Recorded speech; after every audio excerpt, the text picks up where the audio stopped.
ഞാൻ screen share ചെയ്യാവേ.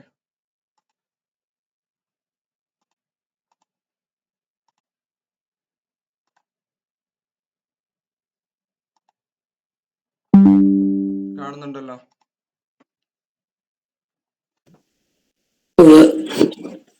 Okay, അപ്പൊ ഇന്നലെ നമ്മള് എന്താണ് സിസ്റ്റം സോഫ്റ്റ്വെയറിന് ജസ്റ്റ് പറഞ്ഞു നിർത്തിയായിരുന്നു. അപ്പൊ ഒരു കൂട്ടം ആദ്യം സോഫ്റ്റ്വെയർ പ്രോഗ്രാം എന്താന്ന് വെച്ചാൽ ഒരു കൂട്ടം ഇൻസ്ട്രക്ഷൻസിന്റെ സെറ്റിനെയാണ് സോഫ്റ്റ്വെയർ അല്ലെങ്കിൽ പ്രോഗ്രാം എന്ന് പറയാം. ഓക്കെ, അപ്പോൾ പ്രോഗ്രാമുകളെ നമ്മൾ രണ്ട് തരത്തിലുള്ള സോഫ്റ്റ്വെയറുകളാണ് മെയിൻ ആയിട്ടുള്ളത്. എന്താണ്? സിസ്റ്റം സോഫ്റ്റ്വെയറും ആപ്ലിക്കേഷൻ സോഫ്റ്റ്വെയറും. അപ്പൊ സിസ്റ്റം സോഫ്റ്റ്വെയർ എന്തിനു വേണ്ടിയിട്ടാണ് മെയിൻ ആയിട്ട് യൂസ് ചെയ്യണേ?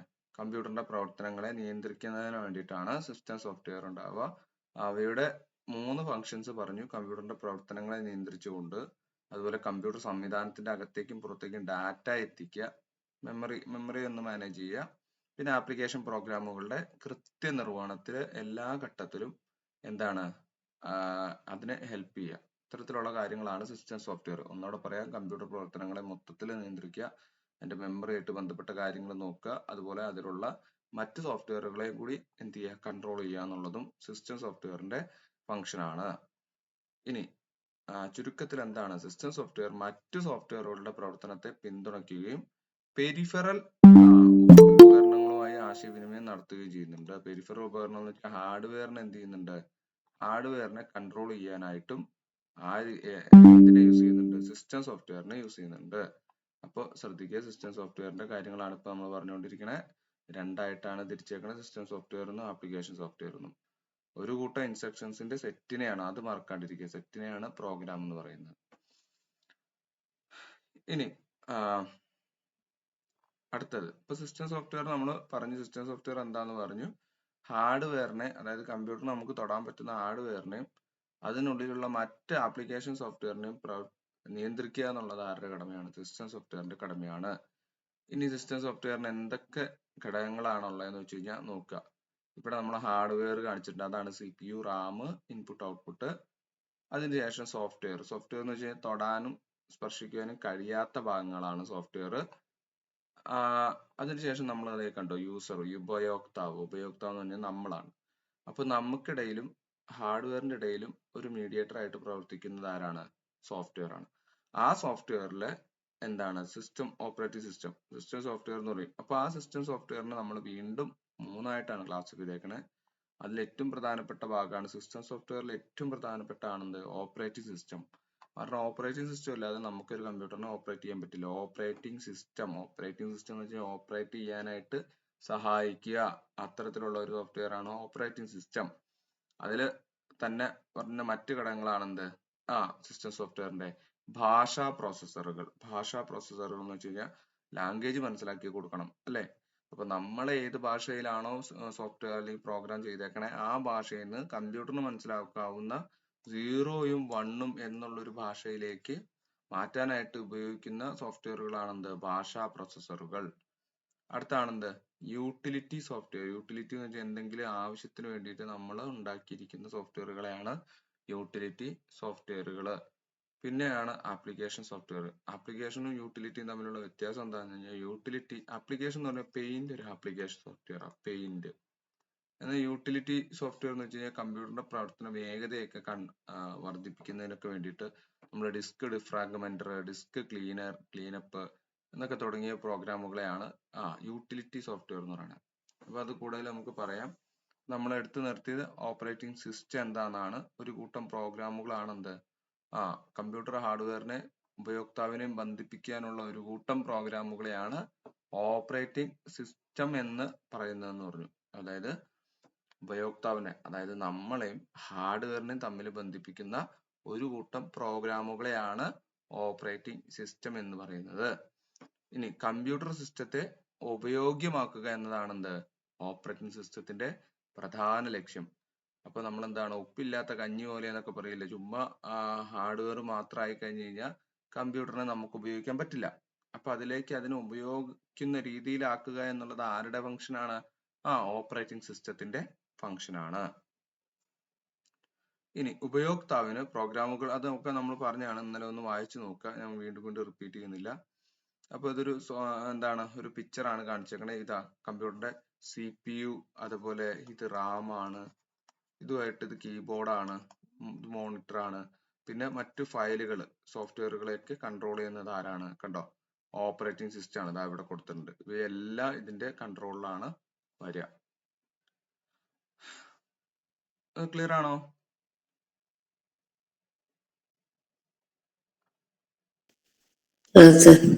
ഓക്കെ. അപ്പൊ ഏറ്റവും പ്രധാനപ്പെട്ട ഒരു സിസ്റ്റം സോഫ്റ്റ്വെയർ ആണ് ഓപ്പറേറ്റിംഗ് സിസ്റ്റം. ആർക്കെങ്കിലും ഡൗട്ട് ഉണ്ടെങ്കിൽ ഒന്ന് നിർത്തി ചോദിക്കണം കേട്ടോ. കിടന്ന് ഉറങ്ങരുത്. കട്ടിലിൽ നിന്നൊക്കെ ഒന്ന് എണീറ്റ് ഇരിക്കുക, ഒന്ന് നടക്കുക, ഒരു കാപ്പിയൊക്കെ ഉണ്ടാക്കുക. ഇല്ലെങ്കിൽ ഈ എഴുന്നേറ്റ് ഇരുന്ന് ഉറക്കം കളഞ്ഞ് ചെയ്യണതിനൊരു എന്താണ് ഗുണം കിട്ടത്തില്ല. എക്സാം അടുത്തുകൊണ്ടിരിക്കുകയാണ്. ഒരു കാര്യം കൂടെ ചിന്തിക്കുക. ഇനി കുറച്ചുകൂടെ കഴിയുമ്പോൾ സ്കൂൾ തുറക്കലായി, മറ്റേതായി മറിച്ചായി, ഇച്ചിരി തിരക്കൊക്കെ ആവും. അപ്പൊ കിട്ടുന്ന സമയം വെക്കേഷന്, പിള്ളേരുടെ വെക്കേഷനൊക്കെ ഇരുന്ന് എവിടെയും പോവാണ്ട്, വെക്കേഷനൊക്കെ ആയിരിക്കും ഇത്തവണ എല്ലാവരും അവിടെ പോവാ ഇവിടെ പോവാന്നൊക്കെ പറയും. ആരും പോവാനായിട്ട് നിൽക്കരുത്. ഈ ഒരു തവണ LDC കംപ്ലീറ്റ് ആയിട്ട് കൊടുക്കുക. ഒരു 2 ദിവസം പോയി കഴിഞ്ഞാൽ അതിന്റെ ഒരു കുറവ് പഠിത്തത്തിലും വരും, ഏറ്റവും അവസാനത്തിലും വരും. ഏറ്റവും അവസാനം എക്സാം എഴുതുമ്പോൾ ആ 2 ദിവസം പോയി എന്നുള്ളൊരു തോന്നലും ആകും നമുക്ക്. ഓക്കെ. അപ്പൊ അതുകൊണ്ട് എല്ലാവരും കാര്യമായിട്ട് തന്നെ എടുക്കുക. കമ്പ്യൂട്ടർ പിന്നെന്താണ് പറയണത്? കമ്പ്യൂട്ടർ സിസ്റ്റത്തിലെ വിഭവങ്ങളുടെ മാനേജറാണ്. അപ്പൊ ഓപ്പറേറ്റിംഗ് സിസ്റ്റം എന്ന് വെച്ച് കഴിഞ്ഞാൽ എന്താ? മാനേജറാണ്. നമുക്ക് ഒരു കമ്പനിയിലൊക്കെ നമ്മൾ വർക്ക് ചെയ്യുമ്പോൾ ആ മാനേജറാണ് എല്ലാവരുടെയും കാര്യങ്ങൾ നോക്കുക, അല്ലെ? അപ്പൊ അതുപോലെ തന്നെ ഏറ്റവും പ്രധാനപ്പെട്ട സിസ്റ്റം സോഫ്റ്റ്വെയർ കൂടിയാണ് എന്ത്? Operating system. ഏറ്റവും പ്രധാനപ്പെട്ട സിസ്റ്റം സോഫ്റ്റ്വെയർ ആണ് ഓപ്പറേറ്റിംഗ് സിസ്റ്റം. അപ്പോൾ കമ്പ്യൂട്ടറിലെ ഹാർഡ് ഡിസ്കിൽ നിന്നും ആദ്യം എടുക്കുന്ന പ്രോഗ്രാമും ഓഫ് ആക്കുന്നത് വരെ മെമ്മറിയിൽ നിലനിൽക്കുന്ന പ്രോഗ്രാമും ഏതാണ്? നമ്മുടെ ഓപ്പറേറ്റിംഗ് സിസ്റ്റം. ഓർക്കുക, കമ്പ്യൂട്ടറിന്റെ ഹാർഡ് ഡിസ്കിൽ നിന്ന് ഞാൻ പറഞ്ഞു പവർ ഓൺ സെൽഫ്, പോസ്റ്റ് എന്ന് പറഞ്ഞ ഒരു ടെസ്റ്റ് ഉണ്ടെന്ന് പറഞ്ഞു, അല്ലെ? കമ്പ്യൂട്ടർ ഓൺ ആക്കുമ്പോൾ. അപ്പൊ അതിൽ ഓപ്പറേറ്റിംഗ് സിസ്റ്റം എന്ത് ചെയ്യും? ഹാർഡ് ഡിസ്കിൽ നിന്ന് നമ്മൾ പറഞ്ഞു പ്രൈമറി മെമ്മറി ആയിട്ട് അല്ലാണ്ട് ഡയറക്റ്റ് CPU ആയിട്ട് ഇതിന് എന്ത് ചെയ്യാൻ പറ്റില്ല, കമ്മ്യൂണിക്കേഷൻ ചെയ്യാൻ പറ്റില്ല. അപ്പൊ പ്രൈമറി മെമ്മറിയിലേക്ക് എന്ത് ചെയ്യും? ഓപ്പറേറ്റിംഗ് സിസ്റ്റത്തിന്റെ ഓരോ ലൈൻ ബൈ ലൈൻ ആയിട്ട് കോപ്പി ചെയ്യും. അങ്ങനെ ആദ്യമായിട്ട് മെമ്മറിയിൽ നിന്ന് എടുക്കുന്നതും അത് എന്ന് വരെ നിലനിൽക്കും? ഓഫ് ആക്കുന്നത് വരെ നിലനിൽക്കുന്നതുമായിട്ടുള്ള ഒരു സിസ്റ്റം സോഫ്റ്റ്വെയർ ആണ് ഇത്, ഓപ്പറേറ്റിംഗ് സിസ്റ്റം. ഇനി എന്തൊക്കെയാണ് ഓപ്പറേറ്റിംഗ് സിസ്റ്റത്തിന്റെ ധർമ്മങ്ങളെന്നും കൂടി നോക്കിയായിരുന്നു. അതിൽ വരുന്ന കുറച്ച് കാര്യങ്ങളാണെന്ത്?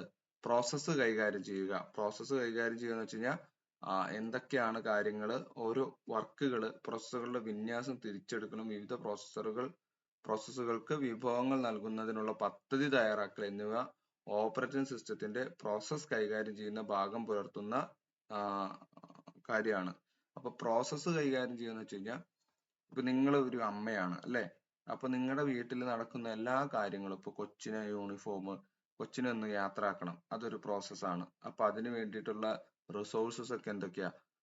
അവന്റെ ഷൂസ്, ചെരുപ്പ്, ബെൽറ്റ്, അതൊക്കെ എടുക്കണം, അല്ലെ? അപ്പൊ അതിന്റെ എന്താണ്? വിവിധ പ്രോസസ്സുകൾക്ക് വിഭവങ്ങൾ, അതെന്താണ്? ആ തയ്യാറാക്കൽ പ്രക്രിയക്ക് വേണ്ടിയിട്ടുള്ള വിഭവങ്ങളാണെന്ന് ബാഗ്, ബുക്ക്, പിന്നെ ചെരുപ്പ്, ഇതൊക്കെ. അപ്പൊ ആ വിഭവങ്ങൾ നൽകുന്നത് ആരാ? നിങ്ങൾ തന്നെയല്ലേ കണ്ടെത്തി കൊടുക്കുന്നത്. അപ്പൊ അതാണെന്ത്? പ്രോസസ്സ് കൈകാര്യം ചെയ്യുക. അതുമായിട്ടൊന്ന് റിലേറ്റ് ചെയ്ത് കഴിഞ്ഞാൽ തന്നെ ഇത് കിട്ടും. അതിനുള്ള പദ്ധതി എപ്പോഴാണ് കൊച്ചിനെ സ്കൂളിൽ അയക്കേണ്ടത്? ആ പദ്ധതി അന്ന് 1 മണിക്കൂർ തൊട്ട് തുടങ്ങണ്ടേ? അല്ലാണ്ട് 10 മണിക്ക് സ്കൂളും കഴിഞ്ഞിട്ട് തുടങ്ങിയിട്ട് ഒതുക്കിയിട്ട് കാര്യമുണ്ടോ? ഇല്ല. അപ്പൊ അവയൊക്കെ എന്താണ് ചെയ്യുന്നത്? പ്രോസസ്സ് കൈകാര്യം ചെയ്യുന്നത് എന്ന് പറയുന്നത് ഓപ്പറേറ്റിംഗ് സിസ്റ്റം ആണ്.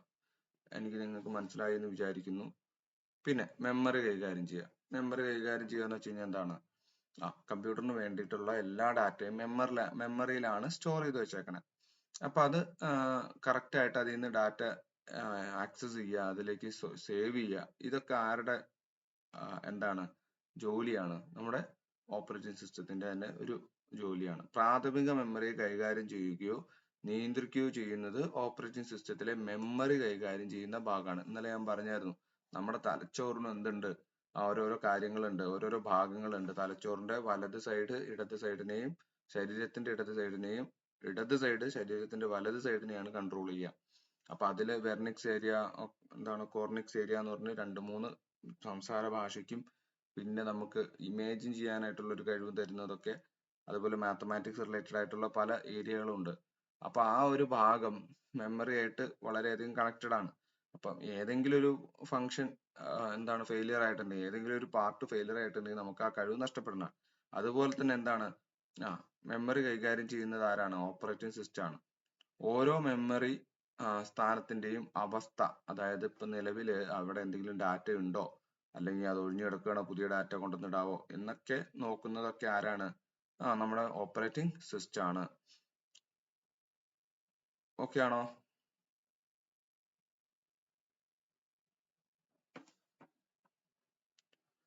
ഓക്കെ ആണോ? ഓക്കെ. അതിനുശേഷം വരുന്ന രണ്ട് കാര്യങ്ങളാണ് ഫയൽ കൈകാര്യം ചെയ്യലും. ഇത് അതേപോലെ ഈ ഹെഡിങ് പഠിച്ചാൽ നിങ്ങൾ ഇതിന്റെ താഴെ കാണുന്ന ഒരു കാര്യം ശ്രദ്ധിക്കുക. ആകെ 3 മാർക്കുള്ളൂ. നമ്മൾ അതിന്റെ എന്താണ് ബേസിക് കാര്യം എന്ന് മാത്രം അറിഞ്ഞു വെച്ചാൽ മതി. നമ്മൾ ഡീപ്പായിട്ടൊന്നും പോകണ്ട. ഞാൻ പക്ഷെ എടുക്കുമ്പോൾ കുറച്ച് ഡീപ്പായിട്ട് പറഞ്ഞു തരും. എങ്കിലാണ് നിങ്ങൾ പിന്നീട് വായിക്കുമ്പോൾ എന്തെങ്കിലുമൊക്കെ ആയിട്ട് കത്തുള്ളൂ. അതുകൊണ്ടാണ് ഇപ്പൊ പ്രോസസ്സ് കൈകാര്യം ചെയ്യുക, മെമ്മറി കൈകാര്യം ചെയ്യുക, പിന്നെ ഫയൽ കൈകാര്യം ചെയ്യുക. ഫയൽ കൈകാര്യം ചെയ്യുക എന്ന് വെച്ചാൽ ഒത്തിരി ഫയലായിട്ട് നമ്മളല്ലേ നമ്മുടെ എന്താണ് എന്തെങ്കിലും ഒരു ഡോക്യുമെന്റോ എല്ലാം വേർഡ് ഫയലും PPT ഒക്കെ ആയിട്ടാണ് സേവ് ചെയ്യുക. അപ്പൊ അത്തരത്തിൽ അതിനെ എന്ത് ചെയ്യുക? കൈമാറ്റം ചെയ്യുക, തിരിച്ചെടുക്കുക, അതിന്റെ റീനെയിം ചെയ്യുക, അങ്ങനത്തെ കുറച്ച് കാര്യങ്ങളും കൂടി ചെയ്യാനായിട്ട് ആര് സഹായിക്കും? ഓപ്പറേറ്റിംഗ് സിസ്റ്റം ചെയ്യും. പിന്നെ ഡിവൈസിനെ കൈകാര്യം ചെയ്യുക എന്നുള്ളതാണ്. പുതിയൊരു ഡിവൈസ് നമ്മൾ കമ്പ്യൂട്ടറിലേക്ക് ആഡ് ചെയ്ത് കഴിഞ്ഞാൽ അതിന്റെ ഡ്രൈവർ സോഫ്റ്റ്വെയർ ഓപ്പറേറ്റിംഗ് സിസ്റ്റമായിട്ട് ലിങ്ക് ചെയ്തില്ലെങ്കിൽ ആ ഓപ്പറേറ്റിംഗ് സിസ്റ്റത്തിന് ആരെ മനസ്സിലാക്കാൻ പറ്റത്തില്ല? നമ്മൾ കണക്ട് ചെയ്ത പുതിയൊരു ഡിവൈസിനെ. ഇപ്പൊ നമ്മൾ ഒരു പെൻടാബ് കണക്ട് ചെയ്തു, എന്റെ കയ്യിലിരിക്കുന്ന ഒരു പെൻടാബ്. ഈ ഒരു പെൻടാബിന്റെ സോഫ്റ്റ്വെയർ, അതായത് ഹാർഡ്വെയറിന് നമ്മുടെ കമ്പ്യൂട്ടറിന്റെ സോഫ്റ്റ്വെയറുമായിട്ട് കമ്മ്യൂണിക്കേഷൻ ചെയ്യണമെന്നുണ്ടെങ്കിൽ ഇതിന്റെ ഡ്രൈവർ സോഫ്റ്റ്വെയർ ഉണ്ട്. കാരണം ഇതിന്റെ ലാംഗ്വേജസ് കമ്പ്യൂട്ടറിന്റെ ഓപ്പറേറ്റിംഗ് സിസ്റ്റത്തിന് മനസ്സിലാക്കാവുന്ന ഒരു പ്രോഗ്രാമാണ് എന്ത്? Driver software. ആ ഡ്രൈവർ സോഫ്റ്റ്വെയർ കിട്ടിയെങ്കിലാണ് ഇവൻ എന്ത് ഡിവൈസ് ആണെന്ന് ഓപ്പറേറ്റിംഗ് സിസ്റ്റത്തിന് മനസ്സിലാവുള്ളൂ. അപ്പൊ അതുകൊണ്ട് ആ ഡ്രൈവർ സോഫ്റ്റ്വെയർ എന്തായിരിക്കണം? ഇൻസ്റ്റാൾ ചെയ്തിരിക്കണം. ഇല്ലെങ്കിൽ ഇവനായിട്ട് കമ്മ്യൂണിക്കേഷൻ ചെയ്യാനായിട്ട് ആർക്ക് പറ്റില്ല? നമ്മുടെ ഓപ്പറേറ്റിംഗ് സിസ്റ്റത്തിന് പറ്റത്തില്ല. അങ്ങനെ ആ ഡിവൈസ് ചുമ്മാ കണക്ട് ചെയ്ത് വെക്കാന്ന് മാത്രമേ ഉള്ളൂ. ഇവർ തമ്മിലുള്ള ഒരു കമ്മ്യൂണിക്കേഷൻ എന്ത് ചെയ്യില്ല? നടക്കത്തില്ല. അപ്പൊ dose, Windows, Unix, Linux, Mac OS ഞാൻ പറഞ്ഞു ഇന്നലെ. ആപ്പിളിന്റെ ഓപ്പറേറ്റിംഗ് സിസ്റ്റം ആണ്. അപ്പൊ ഏതൊക്കെയാണ് ഓപ്പറേറ്റിംഗ് സിസ്റ്റത്തിന് എക്സാമ്പിൾ എന്ന് വെച്ച് കഴിഞ്ഞാൽ dose, Windows, Unix, Linux, Mac OS. അത് ആപ്പിളിന്റെ ആണ് മാക് OS. അപ്പൊ ഇതൊക്കെ ആണല്ലോ. ഞാൻ ഒന്നോടെ പറയണത് എന്താണെന്ന് വെച്ച് കഴിഞ്ഞാൽ കമ്പ്യൂട്ടർ നിങ്ങൾ ചിലപ്പോൾ ബാക്ക്ഗ്രൗണ്ട് ഉണ്ടാവില്ല, അതുകൊണ്ടാണ്. അപ്പൊ പിന്നീട് വരുന്നതാണ് ഭാഷാ പ്രോസസ്സറുകൾ. നമ്മൾ പറഞ്ഞു ഭാഷാ പ്രോസസ്സർ എന്ന് പറയുമ്പോൾ 2 ടൈപ്പാണ്. ഒന്ന് ഹൈ ലെവലും പിന്നൊന്ന് ലോ ലെവലും. അതിന്റെ ഇന്നലെ വ്യക്തമാക്കി നമ്മൾ കൂടുതൽ കാര്യങ്ങളൊക്കെ പറഞ്ഞു. ഹൈ ലെവൽ എന്ന് വെച്ച് കഴിഞ്ഞിട്ടുണ്ടെങ്കിൽ എന്താണ് കുറച്ചുകൂടെ മനുഷ്യന് മനസ്സിലാവാവുന്ന രീതിയിലുള്ള പ്രോഗ്രാമുകളാണ്. മനുഷ്യന് മനസ്സിലാവുന്ന വെച്ച് കഴിഞ്ഞാൽ നമ്മളിങ്ങനെ എഴുതുന്ന പോലത്തെ വേർഡുകൾ കൂടുതലായിരിക്കും. നമ്മളൊരു സ്റ്റോറി, കഥ എഴുതുമ്പോൾ കുറെ വേർഡുകളിലായിട്ടല്ല എഴുതുക. അതേപോലെയാണ് പ്രോഗ്രാമിംഗിൽ വരിക. എന്നാൽ നേരെ മറിച്ച് ലോ ലെവൽ എന്ന് പറയുമ്പോൾ അതിൽ എഴുത്ത് കുറവായിരിക്കും, പകരം കോഡ് ഭാഷയിലായിരിക്കും. കമ്പ്യൂട്ടറിന്റെ മനസ്സിലാവുന്ന കോഡ് MEI, ന്യൂമോണിക്സ് ഒക്കെ ആയിട്ട് ഉള്ള ഒരു എഴുത്ത്, MEI, ആഡ്, ഇത്തരത്തിൽ കമ്പ്യൂട്ടർ 0 to X ഇത്തരത്തിലുള്ള കോഡ് ഭാഷകളിലായിരിക്കും ഈ ലോ ലെവൽ ലാംഗ്വേജസ് എഴുതുന്നത്. അപ്പൊ അതുകൊണ്ട് തന്നെ മനുഷ്യന് അതുമായിട്ട് ബന്ധപ്പെടാത്ത ഒരാൾക്ക് അത് മനസ്സിലാക്കുക എന്ന് പറയുന്നത് വളരെ ബുദ്ധിമുട്ടുള്ള കാര്യമാണ് ലോ ലെവൽ ലാംഗ്വേജ്. എന്നാൽ ഹൈ ലെവൽ ലാംഗ്വേജ് എന്ന് വെച്ച് കഴിഞ്ഞാൽ ഏകദേശം ഒന്ന് വായിച്ചു കഴിഞ്ഞാൽ എന്താണ് അതിന്റെ ഒരു ലോഗരിതം എന്നുള്ളത് മനസ്സിലാവും. അപ്പൊ അതാണ് ഹൈ ലെവലും ലോ ലെവലും തമ്മിലുള്ള വ്യത്യാസം. ഇനി ലോ ലെവലിൽ തന്നെ വരുന്ന യന്ത്രഭാഷയായിട്ട് ഉപയോഗിക്കുന്ന ലാംഗ്വേജുകളാണ് machine language, assembly language. Machine language, assembly language എന്താ?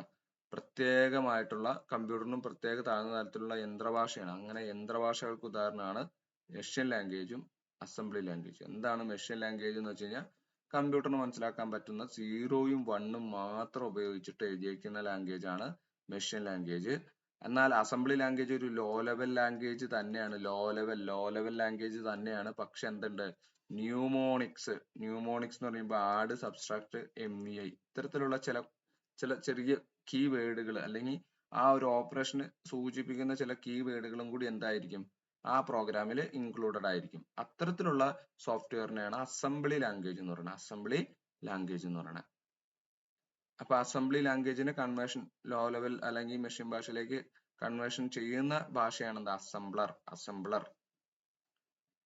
ഇനി ഹൈ ലെവൽ ലാംഗ്വേജ് നമ്മൾ പറഞ്ഞു. ഹൈ ലെവൽ ലാംഗ്വേജ് എന്ന് പറയുമ്പോൾ എന്താണ് ഈ ഭാഷകൾ ഇംഗ്ലീഷ് ഭാഷ, ഞാൻ പറഞ്ഞു നമ്മൾ കഥ എഴുതുന്ന പോലെ ഇംഗ്ലീഷ് ഭാഷയെ പോലുള്ളതും അസംബ്ലി ഭാഷയേക്കാളും യന്ത്രഭാഷയേക്കാളും ലളിതമായിട്ട് മനുഷ്യന് മനസ്സിലാക്കാൻ പറ്റാവുന്ന ഒരു പ്രോഗ്രാമിംഗും കൂടിയാണ് എന്ത് ഹൈ ലെവൽ ലാംഗ്വേജസ്. അതിന്റെ എക്സാമ്പിൾ നോക്കുകയാണെങ്കിൽ ബേസിക്, C++, ജാവ എന്നിവയാണ്.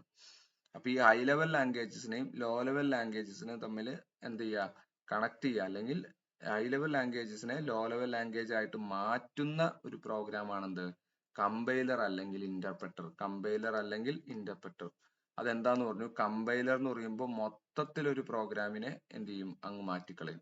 നിങ്ങൾ ഒരു പേജ് പ്രോഗ്രാം എഴുതി കഴിഞ്ഞാൽ അതിനെ മൊത്തത്തിലായിരിക്കും എന്ത് ചെയ്യുക, കമ്പൈലർ മാറ്റുക.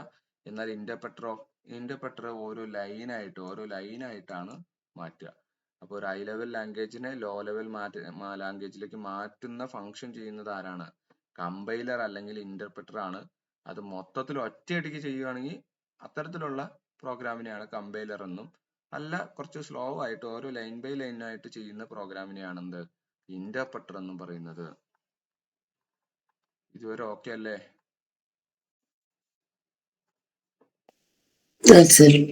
ഓക്കെ.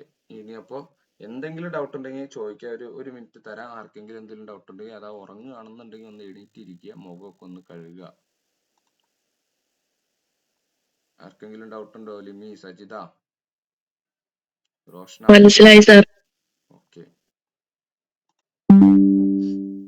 അപ്പൊ അടുത്തത് ഭാഷാ പ്രോസസ്സറിന്റെ ആവശ്യകതയെ കുറിച്ചാണ് നമ്മൾ പറയുന്നത്. ഭാഷാ പ്രോസസ്സറിന്റെ ആവശ്യകത. എന്തുകൊണ്ടായിരിക്കും ഭാഷാ പ്രോസസ്സറിന്റെ ആവശ്യകത വരുന്നത്?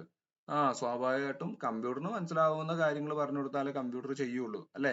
നമ്മുടെ അടുത്തൊന്ന് ചൈന ഭാഷയിൽ കുറെ എന്തെങ്കിലും പറഞ്ഞു കഴിഞ്ഞാൽ നമ്മളിങ്ങനെ കുന്തം വിഴുങ്ങിയ പോലെ നിൽക്കും. അതുപോലെ തന്നെ കമ്പ്യൂട്ടർ, അല്ലെ?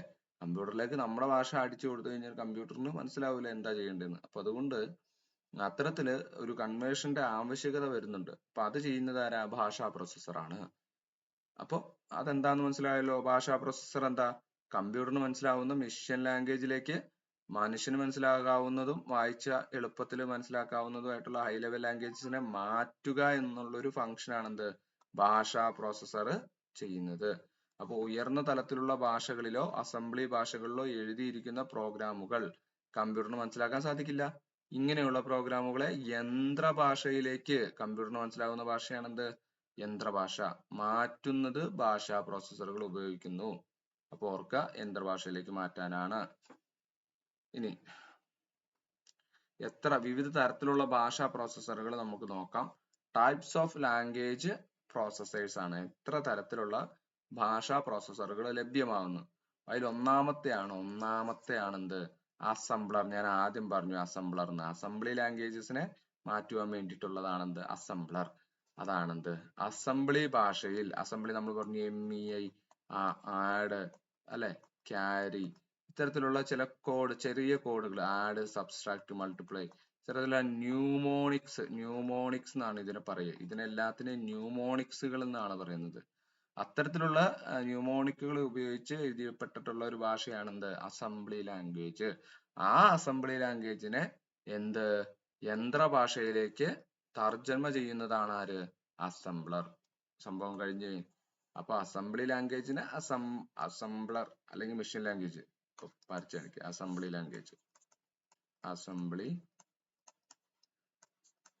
ലാംഗ്വേജസിനെ എന്ത് ചെയ്യും? കൺവേർഷൻ ചെയ്തിട്ട് അസംബ്ലർ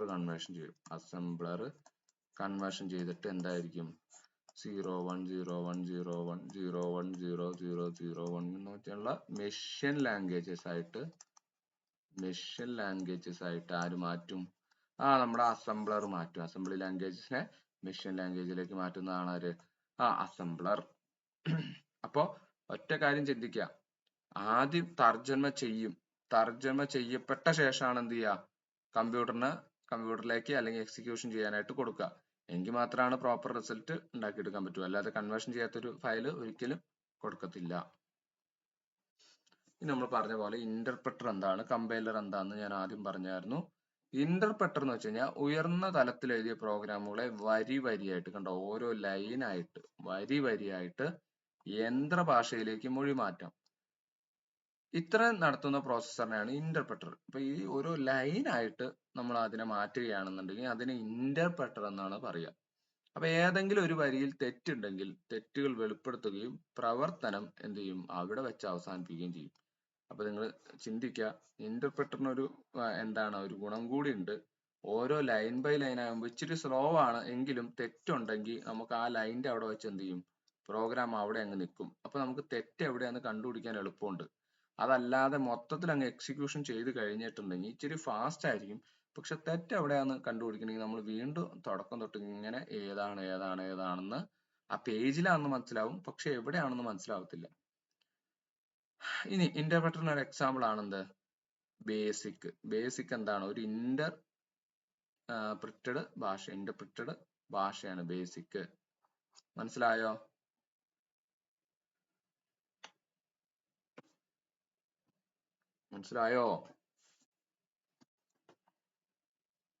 ഓർക്കമായോ?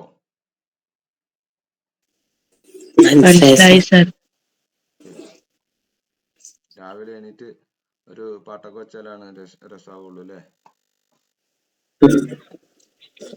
അവിടെ ഈ കൗസല്യ സുപ്രഭാതം ഇല്ലേ?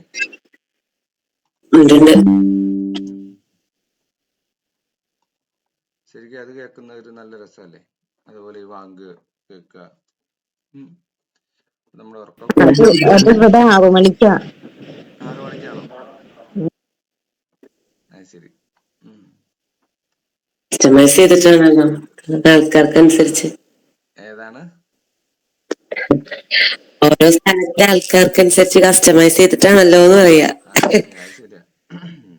എല്ലായിടത്തും ഒരേ സമയമൊന്നുമല്ല. പൂജാരി എണീറ്റ് വൈകി കഴിഞ്ഞ് കഴിഞ്ഞാൽ പാട്ട് വെക്കുന്നതും വൈകും. അപ്പൊ അത് നോക്കിയാൽ മതി. എന്തായാലും ഞാൻ പിന്നെയും പറയാണ്, സീരിയസ് ആയിട്ട് എടുക്കുക. സമയമില്ല, നിങ്ങൾ ഇപ്പൊ സമയമുണ്ട്, നാളത്തേക്ക് വെക്കാം എടുക്കാന്നൊക്കെ പറഞ്ഞുകൊണ്ടിരിക്കും. നമുക്ക് നാളെ എന്ത് സംഭവിക്കുമെന്ന് അറിയില്ല.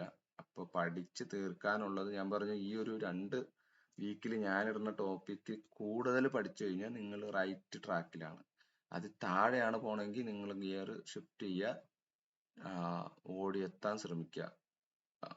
ഇപ്പൊ എനിക്കിപ്പോ പറഞ്ഞു തന്ന് ക്ലാസ് തീർത്താൽ മതി, പക്ഷെ നിങ്ങൾക്ക് അങ്ങനെയല്ല, അത് പഠിച്ചെടുക്കുകയും കൂടി വേണം. കാരണം അത് നിങ്ങളുടെ ഡ്യൂട്ടിയാണ്.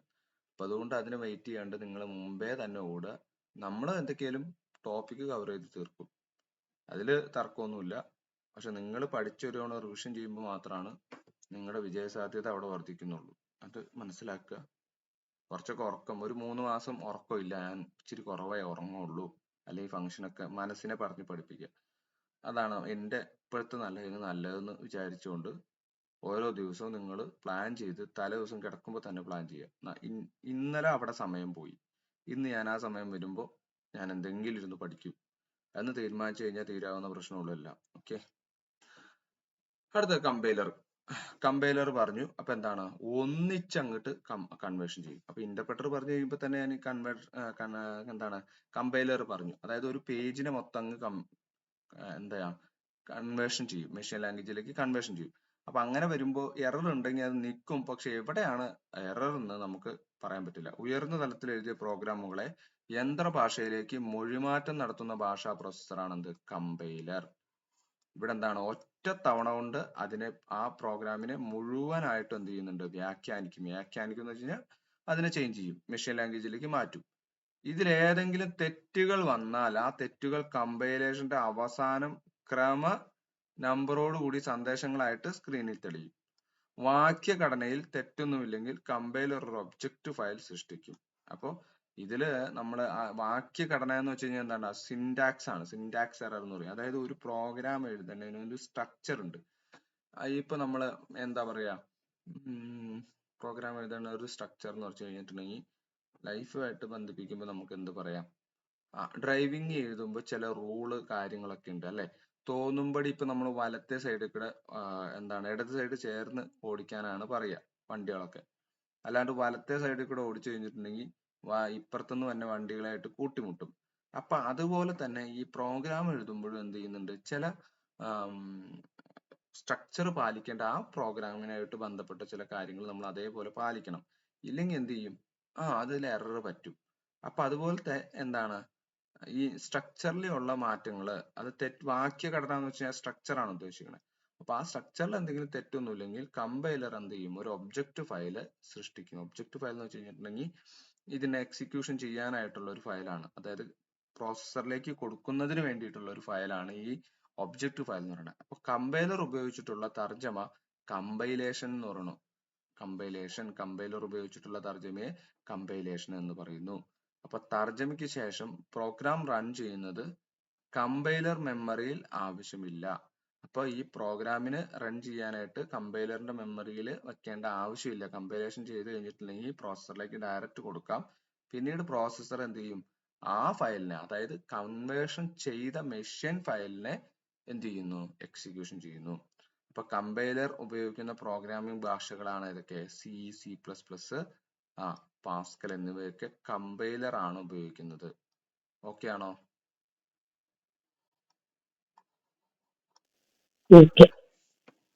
ഡൗട്ട് ഉള്ളവര് ഇനി സിമ്പിൾ ആയിട്ട് എങ്ങനെ പഠിക്കാന്ന് ഞാൻ പറഞ്ഞുതരാം. ഇത് ഇച്ചിരി കൂടുതലായിട്ട് പറഞ്ഞു എന്നുള്ളൂ, നിങ്ങൾ കൺഫ്യൂഷൻ അടിക്കില്ല, ഇത്രേ ഉള്ളൂ. ഇതൊക്കെ ചെറിയ കാര്യമാണ്. ഇവിടെ നോക്കുക, അസംബ്ലർ കണ്ടോ, ഞാൻ ആദ്യം പറഞ്ഞ പോലെ മൂവ് ഇത്തരത്തിലുള്ള പ്രോഗ്രാം എഴുതുന്നതിനെയാണ് അസംബ്ലി ഭാഷ എന്ന് പറയുന്നത്. സോ എന്ത് ചെയ്യും, അസംബ്ലർ ഇതിനെ എന്ത് ചെയ്യും, ഒറ്റയടിക്ക് കൺവേർഷൻ ചെയ്തിട്ട് 0101 എന്നുള്ള രീതിയിലേക്ക് ആക്കും. അത് കമ്പ്യൂട്ടറിന് മനസ്സിലാവും. ഇനി നമ്മൾ ഉയർന്ന തലത്തിലുള്ള പ്രോഗ്രാമിൽ അത് ചെയ്യുന്നത് ആരാ, ഈ കൺവേർഷൻ ചെയ്യുന്നത് ആരാ, കമ്പൈലറും ഇന്റർപ്രറ്ററും ആണ്. മറ്റടുത്ത അസംബ്ലി ലാംഗ്വേജിൽ അത് അസംബ്ലർ ആണ് ചെയ്യുക. ചുരുക്കത്തിൽ ഈ അസംബ്ലറും കമ്പൈലറും ഇന്റർപ്രറ്ററും എന്താണ് ചെയ്യുന്നത്, ലാംഗ്വേജ് കൺവേർഷൻ ചെയ്യലാണ് ഇവരുടെ പ്രധാന ഫങ്ഷൻ. ഒരു ഗൈഡ് ആയിട്ടാണ് ഇവർ ആക്ട് ചെയ്യുന്നത്. എന്നാൽ അത് അസംബ്ലി ഭാഷയിൽ അസംബ്ലറും, എന്നാൽ ഹൈ ലെവൽ ലാംഗ്വേജിൽ അത് ഇന്റർപ്രറ്ററും കമ്പൈലറും ചെയ്യുന്നു. അപ്പൊ ഇന്റർപ്രറ്ററും കമ്പൈലറും എന്ന് വെച്ച് കഴിഞ്ഞാൽ ലൈൻ ബൈ ലൈനും മൊത്തത്തിൽ ഒരു പേജ് ആയിട്ടും കൺവേർഷൻ ചെയ്യുന്നു. അത്രേ ഉള്ളൂ, അത് പഠിച്ചാൽ മതി. അസംബ്ലർ അസംബ്ലി ലാംഗ്വേജിനെയും കമ്പൈലർ ഇന്റർപ്രറ്ററും ഹൈ ലെവൽ ലാംഗ്വേജിനും ചെയ്യുന്നു. ഇനി ഹൈ ലെവൽ ലാംഗ്വേജിൽ രണ്ട് കാര്യങ്ങളുണ്ട്. കമ്പൈലർ എന്ന് പറയുമ്പോൾ ഒറ്റ അടിക്ക് ചെയ്യുന്നു, ഇന്റർപ്രറ്റർ ലൈൻ ബൈ ലൈൻ ആയിട്ട് ചെയ്യുന്നു. ഇത് പഠിച്ചാൽ മതി, വേറെ ഒന്നും പഠിക്കണ്ട, ഇതേ ചോദിക്കത്തുള്ളൂ. ഓക്കെ ആണോ?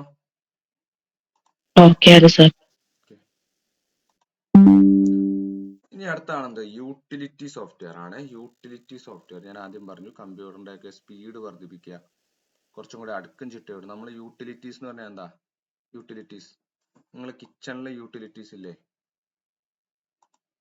കിച്ചണിലെ യൂട്ടിലിറ്റീസ് ഇല്ലേ, എന്തൊക്കെയാ യൂട്ടിലിറ്റീസ്? ഏതൊക്കെയാ? ദോശ ചുടാനായിട്ട് നിങ്ങൾ അപ്പച്ചട്ടിയാണോ ഉപയോഗിക്കുന്നത്? ദോശ ചുടാൻ അപ്പച്ചട്ടി ഉണ്ടാക്കിയത് ശരിയാവോ? ഹസ്ബൻഡ് ദോശ എടുത്ത് ഒരൊറ്റ എറിയും അല്ലേ? പുട്ട് കുത്താനായിട്ട് ദോശച്ചട്ടി ഉണ്ടാക്കിയാൽ മതിയോ? അപ്പൊ അതിനെയാണ് യൂട്ടിലിറ്റീസ് എന്ന് പറയുന്നത്. അപ്പൊ അതുപോലെ അടിച്ചു വാരാനായിട്ട് എന്ത് വേണം, മോപ്പ് തന്നെ വേണം, അല്ലെങ്കിൽ ചൂല് വേണം. അതിന് പകരം നമ്മൾ വേറെ എന്തെങ്കിലും ഉപയോഗിച്ച് അടിച്ചു വാരി കഴിഞ്ഞു കഴിഞ്ഞാൽ ശരിയാവുമോ? ശരിയാവത്തില്ല അല്ലേ? അതുപോലെ തന്നെയാണ് എന്ത്, കമ്പ്യൂട്ടറിൽ ഈ ഇത്തരത്തിലുള്ള ടൂളുകൾ ഉപയോഗിക്കുന്നത്. അപ്പൊ സെർട്ടൈൻ പർപ്പസിന് വേണ്ടിയിട്ട് ദോശ ചൂടുക, പുട്ടുണ്ടാക്കുക, ഇതുപോലെ തന്നെ കമ്പ്യൂട്ടറിൽ ഞാൻ ഇത് നിങ്ങൾ അങ്ങനെ തെറ്റിദ്ധരിക്കരുത്, പഠിക്കാൻ എളുപ്പത്തിന് വേണ്ടി പറഞ്ഞു.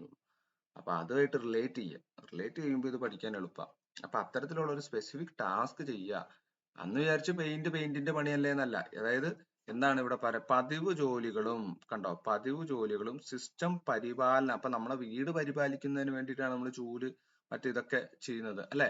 അപ്പൊ അത്തരത്തിലുള്ള പതിവ് ജോലികളും സിസ്റ്റം പരിപാലന ജോലികളും നിർവഹിക്കാൻ എന്ത് ചെയ്യുന്നുണ്ട്, ഉപയോക്താക്കളെ സഹായിക്കുന്ന ഒരു കൂട്ടം പ്രോഗ്രാമുകളാണ് യൂട്ടിലിറ്റി സോഫ്റ്റ്വെയർ. എന്താണ് യൂട്ടിലിറ്റി സോഫ്റ്റ്വെയർ? പതിവ് ജോലികൾ എന്ന് വെച്ചാൽ സ്ഥിരമായിട്ട് ചെയ്യാവുന്ന ജോലികളും, അതുപോലെ തന്നെ സിസ്റ്റം പരിപാലനം, സിസ്റ്റത്തെ പരിപാലിക്കുക. നമ്മൾ വീട് പരിപാലിക്കുക എന്ന് പറയുമ്പോൾ എന്താ, വീടിന്റെ എല്ലാം ക്ലീൻ ആക്കുക, അതുപോലെ തന്നെ അറേഞ്ച് ചെയ്ത് വെക്കുക, എന്തെങ്കിലും ഷിഫ്റ്റ് ചെയ്യാനായിട്ടുണ്ടെങ്കിൽ അതൊക്കെ ചെയ്യുക. അത്തരത്തിൽ ചെയ്യുന്നതാണ് സിസ്റ്റം പരിപാലന ജോലികൾ എന്ന് പറയുന്നത്. അതിന് ഉപയോഗിക്കുന്ന സോഫ്റ്റ്വെയറുകളാണ്, ഒരു കൂട്ടം പ്രോഗ്രാമുകളെയാണ് എന്ത്, യൂട്ടിലിറ്റി സോഫ്റ്റ്വെയർ. അപ്പൊ ഏതൊക്കെയാണെന്ന് നോക്കാം. അതുകൂടെ അങ്ങ് പറഞ്ഞു കഴിയുമ്പോൾ നിങ്ങൾക്ക് ക്ലിയർ ആവും. ഒന്നാമത്തെയാണ് എന്ത്, കംപ്രഷൻ ടൂൾസ്. ശ്രദ്ധിച്ചിരിക്കണേ, കംപ്രഷൻ ടൂൾസ്. ഇപ്പൊ നിങ്ങൾ എന്ത് ചെയ്യും, നമ്മുടെ വീട്ടില് സ്ഥലം ഇല്ലെങ്കിൽ സ്ഥലം ഉണ്ടാക്കും അല്ലെ? എങ്ങനെ ഒന്നും കൂടി ഒന്ന് അറേഞ്ച് ചെയ്തിട്ട് ചില കാര്യങ്ങൾ വെർട്ടിക്കൽ ആയിട്ട് വെച്ചും ചില കാര്യങ്ങൾ ഹൊറിസോണ്ടൽ ആയിട്ട് വെച്ചൊക്കെ ഒന്നും കൂടി ഒന്ന്, ബസ്സിലെ കണ്ടക്ടർ ആണ് ബെസ്റ്റ് എക്സാമ്പിൾ. തിരക്ക് വരുമ്പോ എന്ത് ചെയ്യും, ഇറങ്ങിക്ക് എന്ന് പറഞ്ഞാൽ അവനങ്ങ് നമ്മളങ്ങ് ഇറക്കി നിർത്തും. എന്നിട്ട് ഒരു മാക്സിമം ഒരു 10-50 പേരും കൂടി അങ്ങ് കുത്തിക്കയറ്റും. അതുപോലെയാണ് എന്ത് കംപ്രഷൻ ടൂൾസ്. അതായത് വലിയ ഫയലുകളെ എന്ത് ചെയ്യുന്നുണ്ട്, ചുരുങ്ങിയ സംഭരണ സ്ഥലങ്ങളിലേക്ക് ചുരുക്കുകയാണ് ചെയ്യുന്നത്. അതായത് വിശാലമായിട്ട് നിന്ന് നമ്മളെ ഒരു മൂലയിലേക്ക് ഒതുക്കുകയാണ് എന്ത് കണ്ടക്ടർ ചെയ്യുന്നത്. അതുപോലെ തന്നെ ഒരു കാര്യമാണ് ഇത്തരത്തിലുള്ള വലിയ ഫയലുകൾ നമുക്ക് അയക്കാൻ പറ്റില്ല. ഇവിടെ യൂസ് ചെയ്യാന്ന് വെച്ച് കഴിഞ്ഞിട്ടുണ്ടെങ്കിൽ നമ്മൾ ഇമെയിൽ അയക്കുമ്പോൾ ഒരു 1 GB ഫയൽ 1 GB ഫയൽ അയക്കുമ്പോൾ നമുക്ക് നെറ്റ് കൂടുതൽ വേണം, സ്പേസ് കൂടുതൽ വേണം, ഒക്കെ വേണം. അപ്പൊ അതിനൊന്നും കൂടി എന്ത് ചെയ്യും, എല്ലാ സ്ഥലത്തു നിന്ന് അങ്ങോട്ട് കംപ്രസ് ചെയ്തിട്ട് അതൊരു 15 അല്ലെങ്കിൽ 500 MB ആയിട്ട് മാറ്റും. ഓക്കെ, അങ്ങനെ സൈസ് അങ്ങ് ചെറുതാക്കുന്ന സോഫ്റ്റ്വെയർ ആണ് കംപ്രഷൻ ചെയ്യുക. എല്ലാ സ്ഥലത്തു നിന്നും പ്രഷർ കൊടുത്തിട്ട് തന്നെ. ഇപ്പൊ തലേണ നമ്മൾ മടിച്ചു നോക്കി, ഇപ്പോൾ ബെഡ് ചിലർ അയക്കണ കണ്ടിട്ടില്ലേ, അതങ്ങ് നിവർത്തി കഴിയുമ്പോൾ വലിയ ബെഡായിട്ട് അങ്ങ് മാറും. അതായത് വാക്യൂം സെറ്റ് ചെയ്തിട്ടാണ് ആ ബെഡ് അയക്കുക. നല്ല ചുരുങ്ങിയിരിക്കും. അതങ്ങ് പൊട്ടിച്ചു കഴിയുമ്പോൾ അതങ്ങ് വലുതാവും. അത്തരത്തില് ചെയ്യുന്ന സോഫ്റ്റ്വെയറുകളാണ്, അതായത് ഒരു പ്രോഗ്രാമിനെ ചെറുതാക്കുന്ന സോഫ്റ്റ്വെയറുകളെയാണ് കംപ്രഷൻ ടൂൾസുകൾ എന്ന് പറയുന്നത്. അപ്പോൾ കംപ്രഷൻ ടൂൾസിലൂടെ ചെയ്യുന്നത് എന്താണ്, ആവശ്യാനുസരണം ഒരിക്കൽ കംപ്രഷൻ യൂട്ടിലിറ്റി ഉപയോഗിച്ച് വലിപ്പം കുറച്ച ഫയലുകളെ എന്ത് ചെയ്യാം, ഡീകംപ്രസ് ചെയ്ത് യഥാർത്ഥ വലുപ്പത്തിലേക്ക് മാറ്റുവാനും സാധിക്കും. അപ്പോൾ ഫയലുകളുടെ കംപ്രഷനെ സിപ്പിംഗ് എന്നും ഡീകംപ്രഷനെ അൺസിപ്പിംഗ് എന്നും വിളിക്കുന്നു. അപ്പോൾ കംപ്രഷൻ ചെയ്യുന്നതിനെയാണ് എന്ത് സിപ്പിംഗ് എന്ന് പറയുന്നതും, ഡീകംപ്രഷൻ ചെയ്യുന്നത് അൺസിപ്പ് എന്ന് വെച്ചാൽ തുറക്കുക. സിപ്പ് എന്ന് വെച്ച് കഴിഞ്ഞാൽ എന്താ, ഒരു ഇതിലായിട്ട് നമ്മൾ സിപ്പ് ചെയ്ത് വെക്കുക, അതായത് കംപ്രഷൻ ചെയ്ത് വെക്കുക. അൺസിപ്പ് എന്ന് പറഞ്ഞാൽ അതിനെ തുറന്നു വിടുക. ഇതിന് എക്സാമ്പിൾസ് ആണ് എന്ത്, വിൻസിപ്പ്, വിൻറാർ എന്ന് പറഞ്ഞ പ്രോഗ്രാമുകൾ. വിൻസിപ്പും വിൻറാറും എന്താണ്, കംപ്രഷൻ ടൂൾസ് ആണെന്ന് ഓർത്ത് വെച്ചേക്കുക. കംപ്രഷൻ ടൂൾസ് ഓക്കെ ആണോ? പറഞ്ഞത് ഇത്രേ ഉള്ളൂ. വലിയ ഫയലിനെ ചെറിയ ഫയലാക്കുക, അതിന് സഹായിക്കുന്ന സോഫ്റ്റ്വെയർ ഇത്രേ ഉള്ളൂ, കംപ്രഷൻ ടൂൾസ്.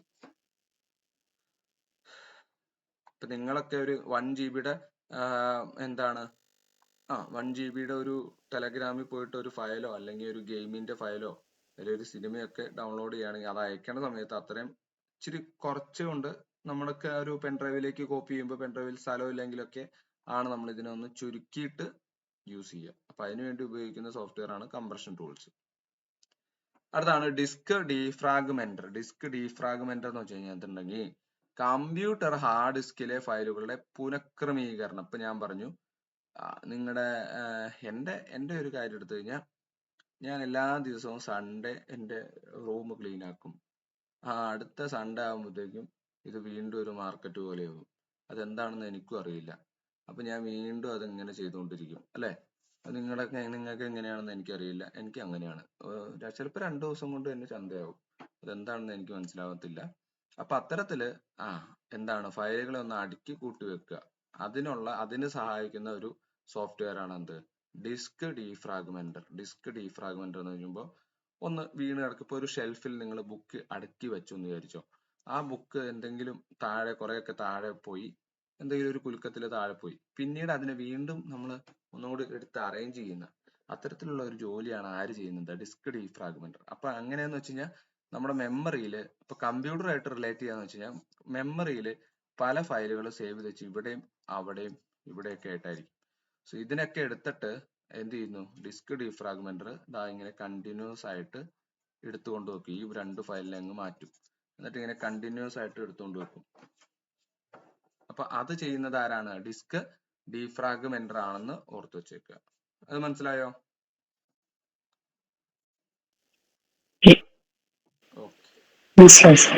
ഓക്കെ, ഇനി അടുത്തത്. അപ്പൊ നിങ്ങൾ ഒരിക്കലെങ്കിലും നിങ്ങളുടെ കമ്പ്യൂട്ടറിനെ ഡിസ്ക് ഡീഫ്രാഗ്മെന്റ് ചെയ്ത് കഴിഞ്ഞാൽ കുറച്ചുകൂടെ സ്പേസ് വർദ്ധിക്കും. അവിടെ ഇവിടെ ചെയ്ത് കിടക്കാണ്ട് ഇത് അടുത്തടുത്ത് ഇങ്ങനെ അത് നിങ്ങളത് ചെയ്യുന്ന പ്രോസസ്സ് നിങ്ങൾക്ക് അപ്പൊ തന്നെ കാണാൻ പറ്റും. അത് വോളിയം ഡി ഡ്രൈവിൽ ഇങ്ങനെ കംപ്ലീറ്റ് ആയി വന്ന് അതിങ്ങനെ ചെയ്യണതിന്റെ ഇടയ്ക്ക് ഇങ്ങനെ കാണിച്ചു തരും. എത്രമാത്രം ഫയൽ ഇനി കൺവേർഷൻ ചെയ്യാണ്ട് ഇങ്ങനെ അടുക്കി വെക്കുന്നത് അത് കാണിച്ചു തരും. നിങ്ങളൊന്ന് ചെയ്ത് ഇച്ചിരി സമയം എടുക്കുന്ന പ്രോസസ്സാണ്. ചിലപ്പോൾ 1, 2, 3 മണിക്കൂറൊക്കെ എടുക്കും. അപ്പൊ ഇടയ്ക്കൊക്കെ ചെയ്യുന്നത് കമ്പ്യൂട്ടറിന്റെ ആ ഒരു സ്പേസ് വർദ്ധിപ്പിക്കുന്നതിനും സ്പീഡ് കൂട്ടുന്നതിനും ഒക്കെ ആയിട്ട് അത് ഗുണം ചെയ്യും. അടുത്താണെന്ത്? Backup software. ബാക്കപ്പ് എന്ന് പറഞ്ഞു കഴിഞ്ഞാൽ തന്നെ അറിയാം, നിങ്ങൾ വാട്സപ്പിലും മറ്റേ ടെലഗ്രാമിലൊക്കെ നമ്മുടെ ഡാറ്റ അല്ലെ നമ്മൾ ക്ലൗഡിലേക്ക് ബാക്കപ്പ് ചെയ്യാറുണ്ട്. അതായത് അതിന്റെ ഒരു കോപ്പി ഉണ്ടാക്കുക എന്നുള്ള അർത്ഥം. നമ്മൾ കളഞ്ഞു പോയി കഴിഞ്ഞ് കഴിഞ്ഞാൽ ഇൻകേസ് എന്തെങ്കിലും പെട്ടെന്ന് നമ്മുടെ മൊബൈലോ അല്ലെങ്കിൽ ലാപ്ടോപ്പോ ഒക്കെ അടിച്ചു പോയിട്ടുണ്ടെങ്കിൽ അത് ഡാറ്റ സെക്യൂർ ചെയ്യാൻ വേണ്ടിയിട്ട് നമ്മൾ അതിന്റെ ഒരു കോപ്പി എടുത്തു വെക്കുക. അതിനെയാണ് ബാക്കപ്പിംഗ് എന്ന് പറയുന്നത്. അപ്പൊ ഏതെങ്കിലും കാരണത്താൽ ഹാർഡ് ഡിസ്കുകൾ പ്രവർത്തനരഹിതമാകുകയോ അബദ്ധത്തിൽ മാറ്റങ്ങൾക്ക് വിധേയമാകുകയോ ചെയ്താൽ ഡിസ്കിൽ സൂക്ഷിച്ചു വെച്ചിരിക്കുന്ന വിവരങ്ങളുടെ പകർപ്പ് നമുക്ക് എടുക്കുവാൻ സാധിക്കുന്നു. അത്തരത്തിലുള്ള സോഫ്റ്റ്വെയർ ആണിത്. ഏത്? Backup software. ഈ സൗകര്യം ഉപയോഗിച്ച് ഫയലുകളോ ഫോൾഡറുകളോ ഡ്രൈവുകളോ നമുക്ക് ബാക്കപ്പിന് വിധേയമാക്കാം. അപ്പൊ ഒരു കാര്യം ശ്രദ്ധിക്കുക, ഏതെങ്കിലും നമ്മുടെ ഹാർഡ്വെയർ, നമ്മുടെ പറഞ്ഞു മെമ്മറി എന്ന് പറയുമ്പോൾ ഹാർഡ് ഡിസ്കിലായിട്ടാണ് കണക്ട് ചെയ്തേക്കുന്നത്. ആ ഹാർഡ് ഡിസ്കിനോ അല്ലെങ്കിൽ മറ്റെന്തെങ്കിലും കാരണത്താൽ അറേഞ്ച്മെന്റിലോ മാറ്റം വരികയാണെന്നുണ്ടെങ്കിൽ വീണ്ടും ആ പഴയ ഡാറ്റാസ് എടുക്കുന്നതിന് വേണ്ടിയിട്ട് നമ്മളെ സഹായിക്കുന്ന സോഫ്റ്റ്വെയർ ആണ് ബാക്കപ്പ് സോഫ്റ്റ്വെയർ. ക്ലിയർ ആണോ? ഇപ്പൊ നമ്മളോട് വാട്സപ്പ് പറയാറില്ലേ, weekly once, monthly once, yearly once backup ചെയ്യണം എങ്ങനെയാണെന്ന് ചോദിക്കാറില്ലേ? അതെന്തുകൊണ്ടാണ്? നമ്മുടെ ഫോൺ ചിലപ്പോൾ അടിച്ചു പോകും. അപ്പൊ അടിച്ചു പോയി കഴിഞ്ഞ് കഴിഞ്ഞാൽ അപ്പോൾ നമുക്ക് ഇമ്പോർട്ടന്റ് ആയിട്ടുള്ള ഒരു ഫയൽ അതിലുണ്ടായിരുന്നു. അപ്പൊ അത് നമുക്ക് റിട്രീവ് ചെയ്യാൻ സഹായിക്കുന്നതിന് വേണ്ടിയിട്ടാണ് ഈ ബാക്കപ്പ് അവർ ഇടയ്ക്കിടയ്ക്ക് ചെയ്യാനായിട്ട് പറയുന്നത്. അപ്പൊ വീണ്ടും നമ്മൾ ഒരു പുതിയ ഫോൺ എടുത്തിട്ട് ഈ നമ്പർ തന്നെ ഇൻസ്റ്റാൾ ചെയ്ത് ബാക്കപ്പ് വാട്സപ്പ് ചെയ്യുകയാണെങ്കിൽ അതേ കോണ്ടാക്റ്റും അതേ ഡാറ്റാസും നമുക്ക് ലഭിക്കുന്നതാണ്. ഇനിയാണ് എന്ത്? Anti virus software. Anti virus എല്ലാവർക്കും അറിയാം, വൈറസിനെതിരായിട്ട് നമ്മൾ ഉപയോഗിക്കുന്ന സോഫ്റ്റ്വെയർ ആണ് ആന്റി വൈറസ് സോഫ്റ്റ്വെയർ. ഏതൊക്കെയാണ് ഇതിന്റെ എക്സാമ്പിൾ? ഞാൻ അത് കൂടുതൽ വലിച്ചു നീട്ടുന്നില്ല. അപ്പൊ വൈറസിനെതിരെ, വൈറസ് എന്ന് പറഞ്ഞാൽ എന്താ അറിയാലോ? നമുക്കൊരു അൺവാണ്ടഡ് പ്രോഗ്രാം ആണ്. എന്താണ് വൈറസിന്റെ എക്സ്പാൻഷൻ? എന്താ വൈറസ്?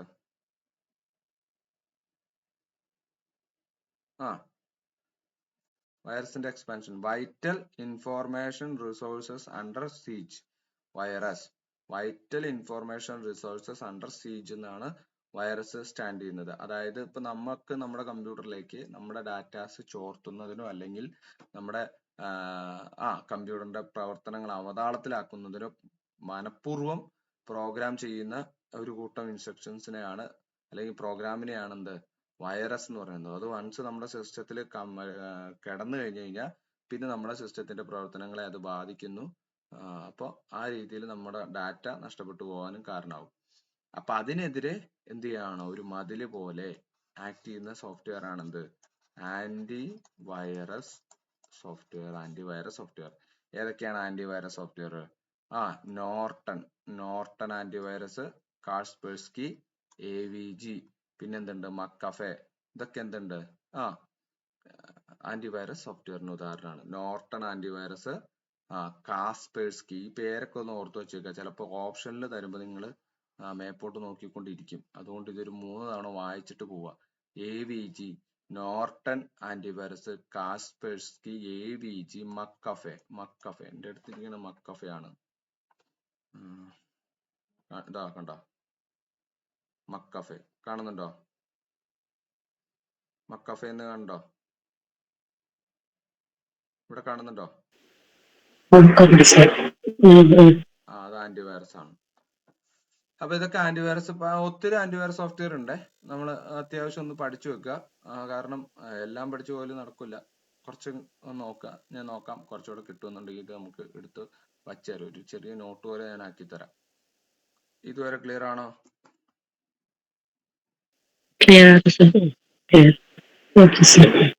ഞാനങ്ങ് പറഞ്ഞു പൊക്കോട്ടെ. ഇനി അടുത്താണ് ആപ്ലിക്കേഷൻ സോഫ്റ്റ്വെയർ. ആപ്ലിക്കേഷൻ സോഫ്റ്റ്വെയർ എന്ന് വെച്ചിട്ടുണ്ടെങ്കിൽ ഇപ്പൊ നമ്മൾ പറഞ്ഞു യൂട്ടിലിറ്റി സോഫ്റ്റ്വെയർ ആപ്ലിക്കേഷൻ സോഫ്റ്റ്വെയർ തമ്മിലുള്ള വ്യത്യാസം ഞാൻ പറഞ്ഞു. ഒന്ന് സ്ഥിരമായിട്ടുള്ള എന്താണ് പതിവ് ജോലികൾക്കും പരിപാലന ജോലികൾക്കും വേണ്ടിയിട്ട് എന്താണ് യൂസ് ചെയ്യുന്ന സോഫ്റ്റ്വെയർ ആണ് യൂട്ടിലിറ്റി സോഫ്റ്റ്വെയറുകൾ. അത് ഏതൊക്കെയാ? Compression tools, disk defragmenter, backup software, antivirus software. അതൊക്കെ ഡെയിലി പരിപാലനത്തിന് വേണ്ടിയിട്ടാണ് നമ്മൾ യൂസ് ചെയ്യുന്നത് ആന്റിവൈറസ്. അല്ലാണ്ട് ഒരു മാസത്തിലൊരിക്കൽ ചെയ്ത് കഴിഞ്ഞിട്ടുണ്ടെങ്കിൽ കമ്പ്യൂട്ടർ ചിലപ്പോൾ അടിച്ചു പോകും. പിന്നെ ബാക്കപ്പ് അല്ലെ, അത് നമ്മൾ കറക്റ്റ് ആയിട്ട് ചെയ്തെങ്കിൽ മാത്രമാണ് നമ്മുടെ ഡാറ്റ ലോസ് ആയി പോകാണ്ടിരിക്കുകയുള്ളൂ. ഡിസ്ക് ഡിഫ്രാഗ്മെന്റർ എന്താണ്, നമ്മുടെ സ്പേസ് മാക്സിമം അടുക്കി വെച്ച് നമുക്കതിൽ മെമ്മറി കപ്പാസിറ്റി കൂട്ടലാണ് ചെയ്യുന്നത് അല്ലെ. അപ്പൊ അതൊക്കെയാണ് എന്ത് യൂട്ടിലിറ്റി സോഫ്റ്റ്വെയർ. പിന്നെ ഒരു ഡിസ്ക് ക്ലീനപ്പ് ഉണ്ട് കേട്ടോ, ഡിസ്ക് ക്ലീനപ്പ് സോഫ്റ്റ്വെയർ ഉണ്ട്. അത് ഇവർ പറഞ്ഞിട്ടില്ല, ഡിസ്ക് ക്ലീനപ്പ് എന്ന് പറഞ്ഞ ഒരു സോഫ്റ്റ്വെയർ ഉണ്ട്. ഇനി ആപ്ലിക്കേഷൻ സോഫ്റ്റ്വെയർ ആയിട്ട് വരുന്ന ഏതൊക്കെയാ? ഒരു പ്രത്യേക ആവശ്യത്തിനായിട്ട് വികസിപ്പിച്ചെടുക്കുന്ന സോഫ്റ്റ്വെയറുകളെയാണ് ആപ്ലിക്കേഷൻ സോഫ്റ്റ്വെയർ എന്ന് പറയുന്നത്. ഏതെങ്കിലും ഒരു പ്രത്യേക ആവശ്യത്തിനായിട്ട് വികസിപ്പിച്ചെടുക്കുന്ന സോഫ്റ്റ്വെയറിനെയാണ് ആപ്ലിക്കേഷൻ സോഫ്റ്റ്വെയർ എന്ന് പറയുക. പൊതുവെ എന്താണ്, പൊതുവായ ആവശ്യങ്ങൾക്കുള്ള സോഫ്റ്റ്വെയർ പാക്കേജുകളും പ്രത്യേക ആവശ്യങ്ങൾക്കായുള്ള സോഫ്റ്റ്വെയറുകളും ഇതിൽ ഉൾപ്പെടുന്നു. അതായത് പൊതുവായതും പ്രത്യേക ആവശ്യങ്ങൾക്കുള്ളതെന്ന് പറയുന്നത് വ്യത്യാസമുണ്ട്. പൊതുവായതെന്ന് പറയുമ്പോൾ നമ്മൾ എന്താണ്, പെയിന്റ്, പിന്നെ വേഡ്, PPT, പവർ പോയിന്റ്, ഇതൊക്കെ പൊതുവായ ആവശ്യങ്ങൾ, എല്ലാവർക്കും ആവശ്യം. എന്നാൽ ഒരു ബില്ലിംഗ് സോഫ്റ്റ്വെയറോ അല്ലെങ്കിൽ ഒരു ഓൺലൈൻ ഷോപ്പിംഗ് സോഫ്റ്റ്വെയർ ഒക്കെ ആയിട്ട് ഒരു പ്രത്യേക ചില മേഖലകൾക്ക് വേണ്ടി മാത്രമാണ് അല്ലെ. ഇപ്പൊ ടിക്കറ്റ്, ഒരു ബസ്സിലെ കണ്ടക്ടർക്ക് വേണ്ടിയിട്ട് ഒരു സോഫ്റ്റ്വെയർ, ടിക്കറ്റ് കൊടുക്കുക, ഫ്രം പോയിന്റും 2 പോയിന്റും കൊടുത്തു കഴിഞ്ഞാൽ അതിന്റെ ഫെയർ അനുസരിച്ചുള്ള ഒരു ടിക്കറ്റ് ജനറേറ്റ് ചെയ്യുക. അതൊക്കെ ഒരു പ്രത്യേക ആവശ്യമാണ്, അല്ലാണ്ട് അത് ജനറൽ ആവശ്യമല്ല. അപ്പൊ മനസ്സിലാക്കുക, പ്രത്യേക ആവശ്യത്തിനുണ്ട്. അതുപോലെ തന്നെ എന്താ ചെയ്യുന്നുണ്ട്, ആപ്ലിക്കേഷൻ അതുപോലെ ചില പ്രത്യേക ആവശ്യങ്ങൾക്കും വേണ്ടിയിട്ട് വികസിപ്പിക്കുന്ന സോഫ്റ്റ്വെയറുകളെയാണ് ആപ്ലിക്കേഷൻ സോഫ്റ്റ്വെയർ. അതായത് GIMP, payroll system, airline reservation system, Tally, ഇവയൊക്കെ ഇതിന് എക്സാമ്പിൾ ആണ്. ഓക്കെ ആണോ? അപ്പൊ ആപ്ലിക്കേഷൻ സോഫ്റ്റ്വെയറിൽ രണ്ടുണ്ട്. ഒന്ന് പൊതുവായ ആവശ്യമാണ് എന്ത്, പെയിന്റ്, വേർഡ്, ഈ പവർ പോയിന്റ്, PPT ഒക്കെ വരുന്നത്. അത് എല്ലാവർക്കും യൂസ് ചെയ്യാം. എന്നാൽ നേരെ മറിച്ച് നമ്മളൊരു സൂപ്പർ മാർക്കറ്റിൽ പോയിട്ട് അവിടെ ബില്ലിംഗ് സോഫ്റ്റ്വെയർ ഉണ്ട്, അത് അവർക്ക് വേണ്ടി മാത്രമാണ് ഉണ്ടാക്കിയേക്കണേ. അത്തരത്തിലുള്ള സോഫ്റ്റ്വെയറിനാണ് എന്ത്, പ്രത്യേക ആവശ്യങ്ങൾക്കുള്ള ആപ്ലിക്കേഷൻ സോഫ്റ്റ്വെയർ എന്ന് പറയുന്നത്. ഒരു കണ്ടക്ടറുടെ മറ്റേ മെഷീൻ ഉണ്ടല്ലോ, ചെറിയൊരു മെഷീൻ അവർക്ക് അവിടെ അടിച്ചു കൊടുത്തു കഴിയുമ്പോൾ ടിക്കറ്റ് വരുന്നുണ്ട്. അതൊക്കെ അതിൽ ഉപയോഗിച്ചിരിക്കുന്ന പ്രോഗ്രാമൊക്കെ പ്രത്യേക ആവശ്യങ്ങൾക്കുള്ള പ്രോഗ്രാമാണ്. അത് പറഞ്ഞ് നമ്മൾ ഡിസൈൻ ചെയ്യിപ്പിക്കുന്നതാണ്. മനസ്സിലായോ?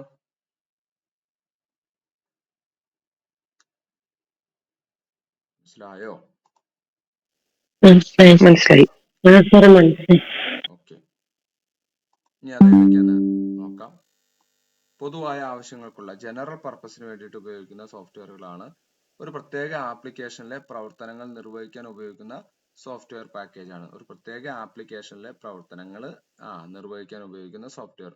ഉപയോക്താവിന്റെ ആവശ്യങ്ങൾക്കനുസരിച്ച് ധാരാളം സവിശേഷതകൾ ഈ പ്രത്യേക പാക്കേജുകളിൽ ഉൾപ്പെടും. MS ഓഫീസ്, അതായത് MS ഓഫീസ് ഇതിനൊരു എക്സാമ്പിൾ ആണ്. MS ഓഫീസ് അതായത് വേർഡ് ഉണ്ട്, PPT ഉണ്ട്, സ്പ്രെഡ്ഷീറ്റ് ഉണ്ട്. ഇതൊക്കെ ഏതിലുള്ളതാണ്? MS ഓഫീസ് എന്ന് പറഞ്ഞ ഒരു പ്രോഗ്രാമിംഗ് സൂട്ടിലുള്ളതാണ്.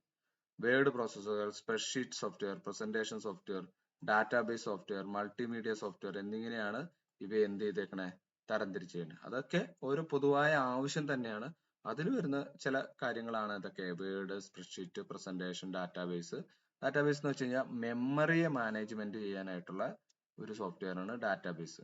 മൾട്ടിമീഡിയ സോഫ്റ്റ്വെയർ എന്ന് പറയുമ്പോൾ നമുക്ക് വീഡിയോ, ഓഡിയോ എഡിറ്റിംഗ്, അത്തരത്തിലുള്ള കാര്യങ്ങൾക്ക് വേണ്ടിയിട്ടാണ്. മൾട്ടിമീഡിയ, ആനിമേഷൻ, ഇവയൊക്കെ ചെയ്യുമ്പോൾ ഉപയോഗിക്കുന്ന സോഫ്റ്റ്വെയറുകളാണ് മൾട്ടിമീഡിയ സോഫ്റ്റ്വെയർ എന്ന് പറയുന്നത്. മൾട്ടിമീഡിയ സെപ്പറേറ്റ് പഠിക്കാനൊക്കെ ഉണ്ട്, ഒരു ഡിപ്ലോമയോ ഈ എഞ്ചിനീയറിംഗ് ഒക്കെ ആയിട്ട് പഠിക്കാൻ തന്നെയാണ്. അതൊക്കെ വലിയ വലിയ സോഫ്റ്റ്വെയറുകളാണ്. ഇനി എന്താണ് word processing software? Word processing എല്ലാവർക്കും അറിയാലോ, നിങ്ങൾ ചെറിയ ക്ലാസ്സിൽ പറഞ്ഞിട്ടില്ലേ. നമ്മൾ എന്തെങ്കിലും ഒരു ബുക്കോ അല്ലെങ്കിൽ കുറച്ച് ടൈപ്പിംഗ് ജോലികളൊക്കെ ഉണ്ടെങ്കിൽ അതിന്റെ അലൈൻമെന്റ്, അതിന്റെ ഹെഡിങ് കാര്യങ്ങളൊക്കെ സെപ്പറേറ്റ് ചെയ്യുന്നതിന് വേണ്ടിയിട്ടാണ് വേർഡ് യൂസ് ചെയ്യുന്നത്.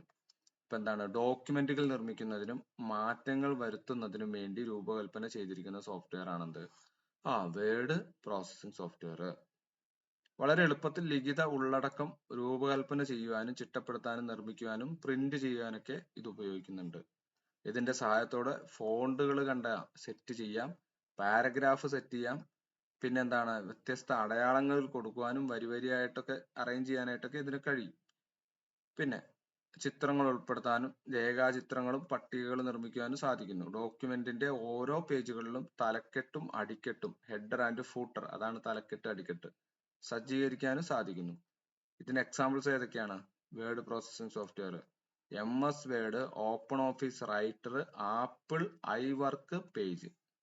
ഓർക്കുക, MS Office, Open Office Writer, അതായത് ഇത് വിൻഡോസിന്റെ ആണ്, ഇത് ലിനക്സിന്റെ ആണ്, ഇത് ആപ്പിളിന്റെ ആണ്. ഓർത്ത് വെച്ചേക്കുക. MS വേർഡ് വിൻഡോസിന്റെ, ഓപ്പൺ ഓഫീസ് റൈറ്റർ ലിനക്സിന്റെ, ആപ്പിൾ ഐവർക്ക് എന്ന് പറയുന്നത് എന്താണ്? ആപ്പിളിന്റെ ആണ്, ആപ്പിൾ കമ്പ്യൂട്ടറിന്റെ ആണ്. അതിൽ യൂസ് ചെയ്യുന്ന വേർഡ് പ്രോസസ്സിംഗ് സോഫ്റ്റ്വെയർ ആണ് ആപ്പിൾ ഐവർക്ക് പേജസ്. ഓക്കെ ആണോ?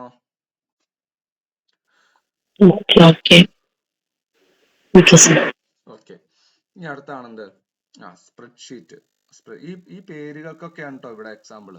ഈ പേരുകൾക്കൊക്കെയാണ് ഇവിടെ പ്രാധാന്യം. എന്താണ് വേർഡ് എന്നൊക്കെ നിങ്ങൾക്ക് അറിയാം, പക്ഷെ ഈ പേരൊന്ന് ഓർത്ത് വെച്ചേക്കുക. അടുത്ത സ്പ്രെഡ്ഷീറ്റ്. സ്പ്രെഡ്ഷീറ്റും ആരെങ്കിലും ഇതുവരെ കാണാത്തതായിട്ടുണ്ടോ? അങ്ങനെയാണെങ്കിൽ കാണിച്ചു തരാനായിട്ടാ. കാരണം എന്താണെന്നറിയോ, അതെന്താന്ന് മനസ്സിലാക്കണം. സ്പ്രെഡ്ഷീറ്റ് കാണാത്തവരുണ്ടോ? കണ്ടിട്ടില്ല. ഇത് കണ്ടോ?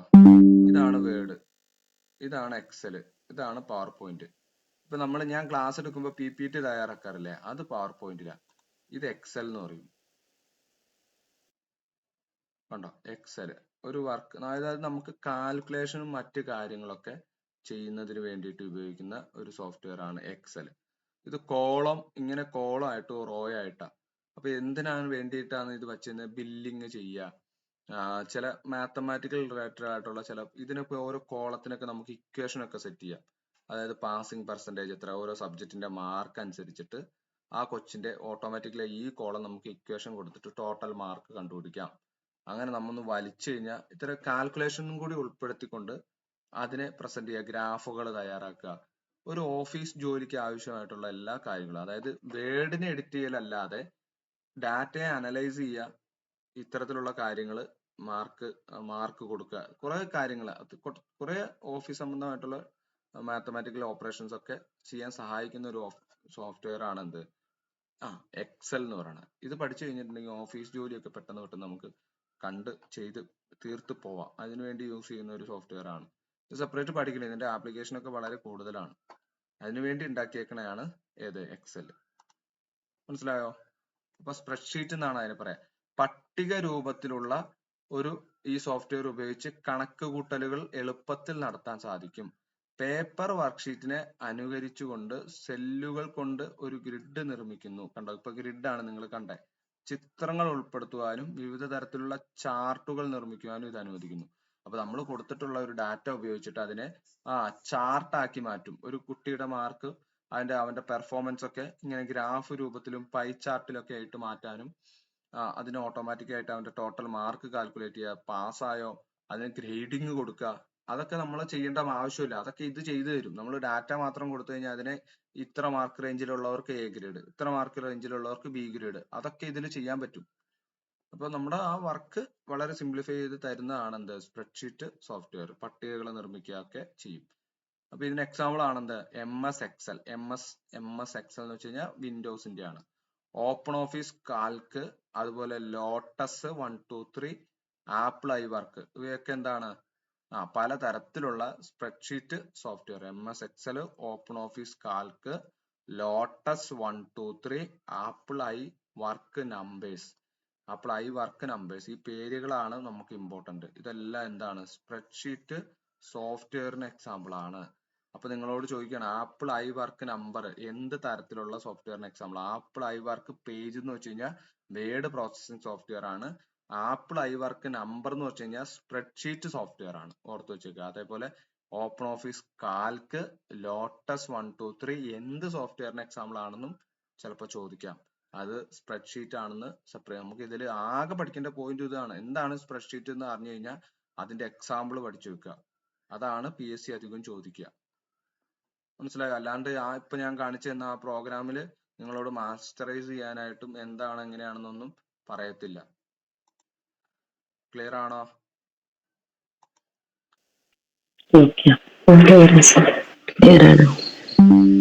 ഇനി പ്രസന്റേഷൻ സോഫ്റ്റ്വെയർ ഇപ്പൊ ഞാൻ PPT എടുക്കാറുണ്ട്. അതിൽ തന്നെയാണ് നിങ്ങൾക്ക് കാണാറ്. സ്ലൈഡ് ഒക്കെ പ്രിപ്പയർ ചെയ്യുക, ഒരു പ്രസന്റേഷൻ ചെയ്യുക, ഏതെങ്കിലും ഒരു കമ്പനിയുടെ നമ്മളൊരു റെപ്രസെന്റേറ്റീവ് ആയിട്ടുണ്ടെങ്കിൽ മറ്റൊരു കമ്പനിക്ക് വേണ്ടി നമ്മുടെ പ്രൊഡക്റ്റിനെ പരിചയപ്പെടുത്തുക, നല്ല ആകർഷകമായിട്ട് പാറിപ്പറന്നു വരുന്നതൊക്കെ ആയിട്ടുള്ള രീതിയിൽ നമ്മൾ PPT കണ്ടിട്ടുണ്ട് അല്ലെ, സൗണ്ട് കൊടുക്കുക, അതിനൊക്കെ സഹായിക്കുന്ന സോഫ്റ്റ്വെയർ ആണ് എന്ത്, പ്രസന്റേഷൻ അടിപൊളിയാക്കാൻ സഹായിക്കുന്ന സോഫ്റ്റ്വെയർ ആണ് പ്രസന്റേഷൻ സോഫ്റ്റ്വെയർ. അപ്പൊ അതിന് എക്സാമ്പിൾസ് ആണ് എന്ത്, Microsoft PowerPoint, Open Office Impress, Apple iWork, Open Office ലിനക്സിന്റെ ആണ്, ആപ്പിൾ ഐവർക്ക്, ഇവയൊക്കെ ഐവർക്ക് കീനോട്ട് എന്നും കൂടി ഉണ്ട്, എന്നിവ എന്തിന് ഉദാഹരണങ്ങളാണ്, പ്രസന്റേഷൻ സോഫ്റ്റ്വെയറിന് ഉദാഹരണങ്ങളാണ്. ഏതൊക്കെയാണ്, Microsoft PowerPoint, Open Office Impress, Apple iWork, Keynote, ഇവ പ്രസന്റേഷൻ സോഫ്റ്റ്വെയറിന് എക്സാമ്പിൾ ആണ്. നെക്സ്റ്റ് ആണ് എന്ത്, ഡാറ്റാബേസ്. ഇതും കൂടി കഴിയട്ടെ കേട്ടോ. ഡാറ്റാബേസ് സോഫ്റ്റ്വെയർ എന്ന് വെച്ച് കഴിഞ്ഞിട്ടുണ്ടെങ്കിൽ മെമ്മറിയെ മാനേജ് ചെയ്യുക, അതിന് വേണ്ടിയിട്ടാണ് ഡാറ്റാബേസ്. DBMS എന്നാണ്, ഡാറ്റാബേസ് മാനേജ്മെന്റ് സോഫ്റ്റ്വെയർ. DBMS പരസ്പരം ബന്ധപ്പെട്ട് കിടക്കുന്ന ഒരു കൂട്ടം ഡാറ്റകളെ ശേഖരിച്ച് പട്ടിക രീതിയിൽ സൂക്ഷിച്ചിരിക്കുന്നവയാണ് ഡാറ്റാബേസുകൾ എന്ന് പറയുക. ഞാൻ പറഞ്ഞു ചിന്നിച്ചിതറി പോവാതെ നമ്മൾ അടുക്കും ചിട്ടയോടുകൂടി വയ്ക്കുക എന്ന് പറയില്ലേ, ഡാറ്റയെ നമ്മൾ തരഞ്ഞു കഴിഞ്ഞാൽ പിന്നീട് നമുക്ക് കിട്ടണം, ആ രീതിയിൽ അറേഞ്ച് ചെയ്യാനായിട്ട് ഉപയോഗിക്കുന്ന സോഫ്റ്റ്വെയർ ആണ് ഡാറ്റാബേസ് സോഫ്റ്റ്വെയർ. പരസ്പരം ബന്ധപ്പെട്ട് കിടക്കുന്ന ഡാറ്റയും അവ സ്വീകരിക്കുവാനുള്ള ഒരു കൂട്ടം പ്രോഗ്രാമുകളും ചേർന്നാണ് എന്ത്, ഡാറ്റാബേസ് മാനേജ്മെന്റ് സിസ്റ്റം ഉണ്ടാക്കിയിരിക്കുന്നത്. ഡാറ്റാബേസിലുള്ള വിവരങ്ങൾ അതിന് അനുയോജ്യമായ രീതിയിലും കാര്യക്ഷമമായിട്ടും വിനിയോഗിച്ചും അവ വേണ്ട രീതിയിൽ സൂക്ഷിക്കുകയും തിരിച്ചെടുക്കുകയും ചെയ്യുന്നതാണ് ഡാറ്റാബേസിന്റെ പ്രധാന ലക്ഷ്യം. അതായത് മെമ്മറി മാനേജ് ചെയ്യുക, മെമ്മറി എഫിഷ്യന്റ് ആയിട്ട് മാനേജ് ചെയ്യലാണ് ഈ സോഫ്റ്റ്വെയറിന്റെ ഘടകം. ഞാൻ പറഞ്ഞു ഇപ്പൊ ആമസോൺ, ഫ്ലിപ്കാർട്ട് ഒക്കെ പോലത്തെ ഉള്ള വലിയ ഈ കൊമേഴ്ഷ്യൽ പ്ലാറ്റ്ഫോമുകൾക്ക് അവരുടെ കസ്റ്റമേഴ്സിന്റെ ഡാറ്റാസ് സെപ്പറേറ്റ് വലിയൊരു മെമ്മറി യൂണിറ്റ് ഇൻസ്റ്റാൾ ചെയ്തിട്ട് വേണം ചെയ്യാനായിട്ട്. സോ അതിലെ ഡാറ്റകളൊക്കെ നമ്മൾ മാനേജ് ചെയ്യണമെന്നുണ്ടെങ്കിൽ ഇത്തരത്തിലുള്ള ഒരു ഡാറ്റാബേസ് സോഫ്റ്റ്വെയറിന്റെ ആവശ്യകത വളരെ വലുതാണ്. കോടികൾ മുടക്കിയിട്ടാണ് ഇവരൊക്കെ ഈ DBMS ഡാറ്റാബേസ് മാനേജ്മെന്റ് സിസ്റ്റംസ് ഒക്കെ ചെയ്യുന്നത്. ഓക്കെ, ഇനി മറ്റൊരു ലക്ഷ്യം കൂടി എന്താണ്, ഇത് ഈ വിവരങ്ങൾ സുരക്ഷിതമായിരിക്കണം, സ്വകാര്യത, പ്രത്യേക മാനദണ്ഡങ്ങൾ ഇവയൊക്കെ നൽകുന്ന രീതിയിൽ എന്ത് ചെയ്യണം, ആ സോഫ്റ്റ്വെയർ ആണ് ഇതെല്ലാം എൻഷുർ ചെയ്യുന്നത്. അതായത് ഒരാളുടെ വ്യക്തിഗത വിവരങ്ങൾ ചോരുന്നില്ല, അയാളുടെ സുരക്ഷിതത്വം, പിന്നെ വേണ്ട മാറ്റങ്ങൾ, ഇവയൊക്കെ മാനേജ് ചെയ്യുന്നത് ആരാണ്, ഈ ഡാറ്റാബേസ് മാനേജ്മെന്റ് സോഫ്റ്റ്വെയർ ആണ്. അതിന് എക്സാമ്പിൾസ് ആണ് എന്തൊക്കെ, മൈക്രോസോഫ്റ്റ് ആക്സസ്, അത് വിൻഡോസിന്റെ ആണ്, മൈക്രോസോഫ്റ്റ് ആക്സസ്, ഒറാക്കിൾ, പിന്നെന്താണ് Postgres SQL, structured query language എന്നാണ് ഇത്. SQL സ്റ്റാൻഡ്സ് ഫോർ സ്ട്രക്ചേർഡ്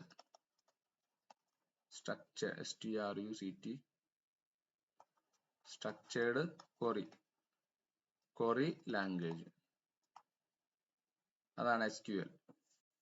പിന്നെ അതുപോലെ MySQL, ഇതൊക്കെ എന്തിന് എക്സാമ്പിൾ ആണ്, നമ്മുടെ ഡാറ്റാബേസ് മാനേജ്മെന്റ് സിസ്റ്റത്തിന് സോഫ്റ്റ്വെയറിന് എക്സാമ്പിൾ ആണ്. ഏതൊക്കെയാണ്, ഒറാക്കിള്, മൈക്രോസോഫ്റ്റ് ആക്സസ്, പിന്നെ പോസ്റ്റ്ഗ്രസ് SQL, അതുപോലെ MySQL. SQL എന്ന് ഓർക്കുക, അതൊരു DBMS ആണെന്ന് ഓർത്ത് വെക്കുക. പിന്നെ ഒറാക്കിൾ ആണ് ഈ രംഗത്ത് ഏറ്റവും ഫേമസ് ആയിട്ട് വരുന്നത് DBMS-ൽ. അതുപോലെ മൈക്രോസോഫ്റ്റിന്റെ ഒരു സോഫ്റ്റ്വെയർ ആണ് മൈക്രോസോഫ്റ്റ് ആക്സസ് ചെയ്യാന്ന് വെച്ചാൽ എന്താ, മെമ്മറിയിലേക്ക് കൊടുക്കുക. ഓക്കെ ആണോ?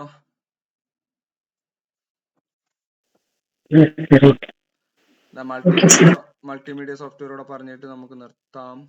കുറച്ചുകൂടെ ഉണ്ട്, തീരത്തില്ല കേട്ടോ, ഒരു ക്ലാസ്സോടെ വേണ്ടി. അപ്പൊ അതുകൊണ്ട് നമ്മുടെ സിസ്റ്റം സോഫ്റ്റ്വെയർ കംപ്ലീറ്റ് ആയി. മൾട്ടിമീഡിയ സോഫ്റ്റ്വെയറോടെ പറഞ്ഞിട്ട് നിർത്താം. അപ്പൊ നിങ്ങൾ ഇതൊന്നും ഞാൻ ഇന്നലെ ഇട്ടില്ല അല്ലെ, നിങ്ങൾക്കത് ഒറ്റ കാര്യമുള്ളൂ, ഇത് നമുക്ക് ഡൗൺലോഡ് ചെയ്ത്, സുചിത്ര അല്ലേ ഇന്നലെ ചോദിച്ചേ, നമുക്ക് ഞാൻ ഇടാം, അല്ലെങ്കിൽ നിങ്ങൾ ഒറ്റ കാര്യം ചെയ്താൽ മതി. ഇൻ കേസ് കിട്ടിയില്ലാന്നുണ്ടെങ്കിൽ സമഗ്രാന്ന് അടിക്കുക ഗൂഗിളില്, അതില് കേറി ടെക്സ്റ്റ് ഓക്കെ ഞാൻ ഇട്ടേക്കാം. മൾട്ടിമീഡിയ എന്ന് പറയുമ്പോൾ മൾട്ടിമീഡിയ സോഫ്റ്റ്വെയർ ഇത്രേ ഉള്ളൂ. വിവിധ രൂപങ്ങളിലുള്ള മാധ്യമങ്ങളുടെ ഏകീകൃത രൂപമാണ് മൾട്ടിമീഡിയ.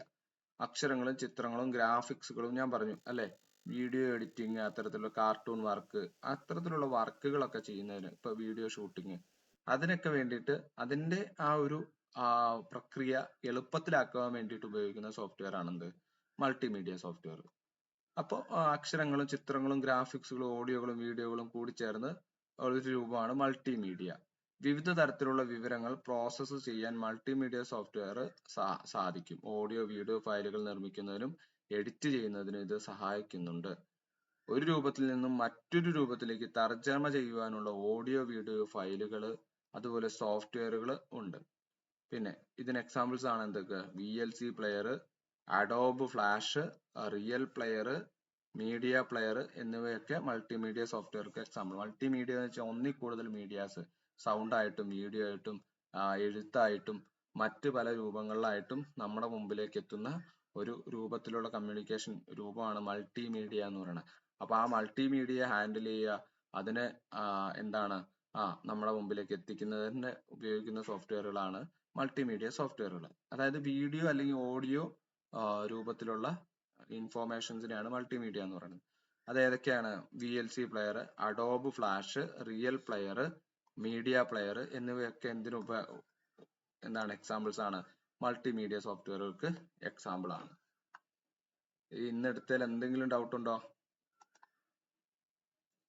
സ്പീഡ് കൂടുതലോ അങ്ങനെ എന്തെങ്കിലും ഉണ്ടോ? ഇല്ല സർ, മനസ്സിലായി. ഓക്കെ. സജിന, സാന്ദ്ര ഓക്കെ ആണോ?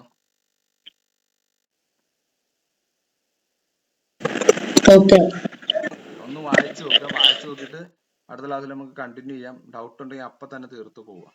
കേട്ടല്ലോ?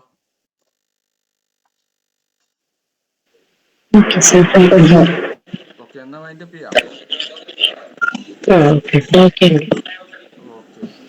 ഓക്കെ.